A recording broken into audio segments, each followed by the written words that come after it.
पटना में विगत कुछ दिनों पूर्व दानापुर के बाहुबली विधायक रीतलाल यादव के घर पे पुलिस ने छापेमारी की थी और इस छापेमारी के दौरान कई लाख रुपए और ब्लैंक चेक को पुलिस ने बरामद किया था। रीतलाल प्रकरण की बात कर ली जाए तो बिल्डर से रंगदारी मामले में पुलिस ने पूरी कार्रवाई की थी। लगातार पुलिस के तरफ से दबिश किया जा रहा था, जिसके बाद पुलिस दबिश के कारण ही रीतलाल यादव ने कोर्ट में आत्मसमर्पण किया।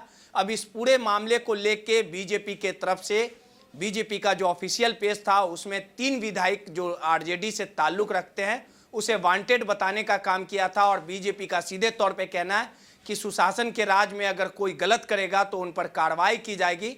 हमारे साथ बात करने के लिए बीजेपी के नेता मुकेश नंदन जी हैं। मुकेश जी, जिस प्रकार से आप लोगों ने ऑफिशियल पेज पे कहा था कि जो गलत करेंगे वो बचेंगे नहीं, रीतलाल यादव ने कोर्ट में आत्मसमर्पण किया और एक बड़ा आरोप लगाया है कि आपकी सरकार, आपकी पुलिस जो है वो रीतलाल यादव की हत्या करवाना चाहती है। नहीं, वो चाहते हैं कि आप चुनाव लड़े। आप लोग उनको साजिश के तहत, षड्यंत्र के तहत जेडीयू और बीजेपी वाले जो है वो फंसा रहे हैं। क्या कुछ पूरा मामला मानते हैं रीतलाल के आरोप पर? देखिए रोहित जी, रीतलाल यादव विधायक जरूर हैं, लेकिन रीतलाल यादव जी विधायक बनने के पहले क्या थे और उनका पूरे बिहार में क्या छवि है, ये किसी से छुपा हुआ नहीं। और जैसे ही रीतलाल या उनके जैसे लोगों के बारे में बात होती है तो बिहार में फिर से जंगल राज की आहट जो है ना वो सुनाई देने लगती है। और इसी जंगल राज को समाप्त करके बिहार में नीतीश कुमार और भाजपा की एनडीए की सरकार ने सुशासन स्थापित किया।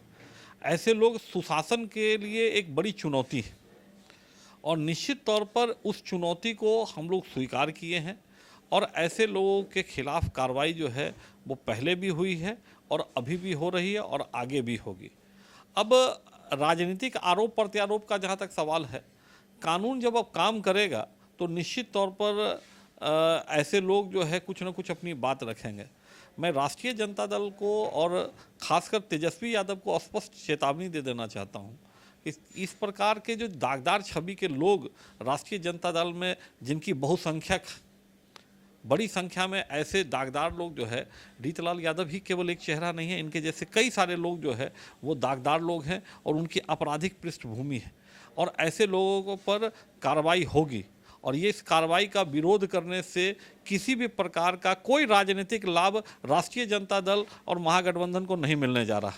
जनता जानती है ऐसे लोगों के चरित्र के बारे में, इसलिए अगर पुलिस कोई कार्रवाई कर रही है तो किसी भी प्रकार की सिंपैथी, ये सोच रहे हैं कि ऐसा करेंगे तो जनता की कोई सिंपैथी मिलेगी, हमको दूर दूर तक ऐसा कहीं नहीं है। बल्कि बिहार की जनता खुश है और वो कह रही है कि ऐसे लोग क्यों बाहर, ऐसे लोगों को गिरफ्तार होना चाहिए।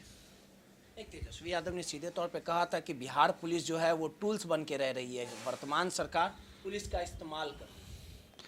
जिसके ऊपर हत्या का आरोप हो, रंगदारी का आरोप हो, ऐसे लोग जो है किस छवि के हैं ये बताने की आवश्यकता नहीं है। पूरा बिहार जानता है उनके बारे में, पूरा प्रशासन जानता है उनके बारे में। और जब कार्रवाई हो रही है, पहले जब कार्रवाई नहीं होती है तब कहते हैं कि बिहार में अपराध बढ़ रहा है, और जब कार्रवाई हो रही है तो कहते हैं कि भाई हमारे लोग को, जिसको कहते हैं, वो गिरफ्तार किया जा रहा है। अरे भाई, अगर अपराधियों पर अगर कार्रवाई नहीं होगी तो फिर सुशासन कैसे स्थापित रहेगा? जेडीयू वाले सीधे तौर पे आरोप लगा रहे हैं कि अभी तो गिनती शुरू हुई है, ये रीतलाल यादव गए, तेजस्वी भी ईडी के रडार पे है, लैंड फॉर जॉब का लगातार मामला चल रहा है, तो तेजस्वी को भी अब जाना पड़ेगा। देखिए, अपराधी कई प्रकार के होते हैं। आर्थिक अपराध करने वाले भी अपराधी हैं और हत्या, अपहरण और रंगदारी मांगने वाले भी अपराधी हैं। तो अपराधियों के ऊपर कार्रवाई होगी, वो चाहे किसी भी प्रकार का अपराध हो। आप लोग तो तेजस्वी को भी भेजिएगा चुनाव के पहले, एकाएकी करके आप लोग बदले की भावना ले रहे हैं, विपक्ष का सीधे तौर पे आरोप है। देखिए, जो जैसा करेगा वैसा भरेगा। अगर तेजस्वी यादव या लालू यादव या उनके पूरे परिवार के लोगों ने जो कुकर्म किया है उसकी सजा तो कोर्ट उनको दे रही है, हम तो नहीं दे रहे हैं। तो आप ही लोग ना, ये फंसाने, कोर्ट हमारे कहने से चलता है क्या? एफआईआर वगैरह आप ही लोग ना करवाएं भैया, के इशारे से ईडी सीबीआई सब चल रही है। तो जैसे कोर्ट में साक्ष्य के आधार पर गिरफ्तारी होती है, आरोप के आधार पर गिरफ्तारी नहीं होती है। आरोप कोई किसी पर भी कुछ भी लगा सकता है। अगर उनके खिलाफ साक्ष्य है तभी तो उनकी गिरफ्तारी हो रही है। सीधे तौर पे मुकेश नंदन जी थे और इनका मानना है कि रीतलाल यादव हो या तेजस्वी हो, जो इन्होंने कुकर्म और कांड किया है, इसकी सजा इन्हें जरूर मिलेगी। सहयोगी आफ्ताब के साथ रोहित, नटराज न्यूज, पटना।